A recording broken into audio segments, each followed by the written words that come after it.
Just over 100 years ago, here in Beer Sheba in the Negev in Israel, a most remarkable thing happened. On the 31st of October 1917, during World War I, Australia was part of the British military forces fighting against Turkey in the Middle East. The Australian Light Horse did a most remarkable thing and achieved a remarkable victory against Turkish artillery and soldiers.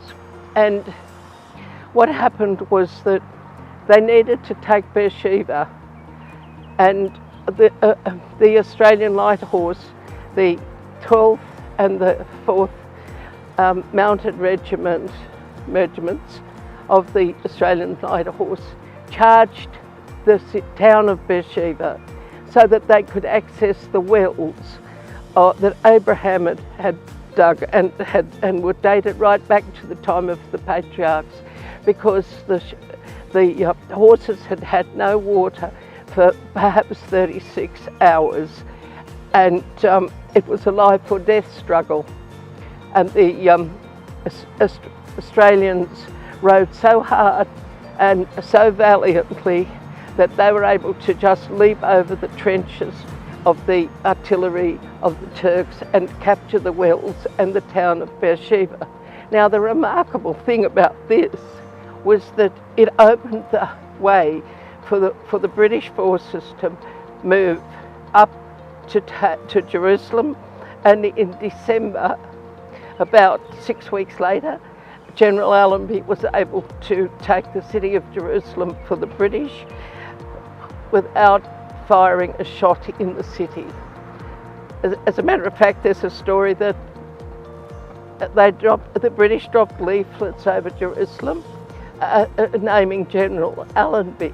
Now, his name was Edmund Allenby, and in Arabic, Allenby would be understood as Allah's Nevi, or Nevi, which is Allah's prophet. And so the Arab inhabitants of Jerusalem apparently believed that this General Allenby was directly from God, and of course they weren't going to fight against God's prophet.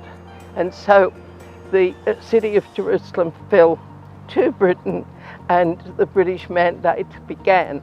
It then continued from 1917 right through to 1948, when the British withdrew, handed the mandate back to the United Nations, which voted for the partition of Palestine and the creation of a homeland for the Jewish people in part of what is now Israel.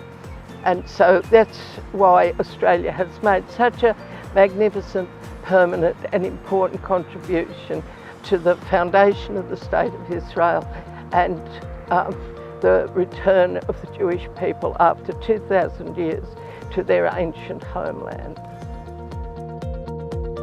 Thanks for watching, and if you enjoyed that video, please press the like button. Also, if you want to be kept up to date with all of our new content, please press the subscribe button. If you find this content interesting and you'd like to find out more, let me encourage you to come over to our website, which is synagogueandchurch.com, and over there you'll be able to find lots of information, and you'll also be able to find some of our books that are for sale there. In those books is loads and loads of more information on these and many other topics. Thanks for watching.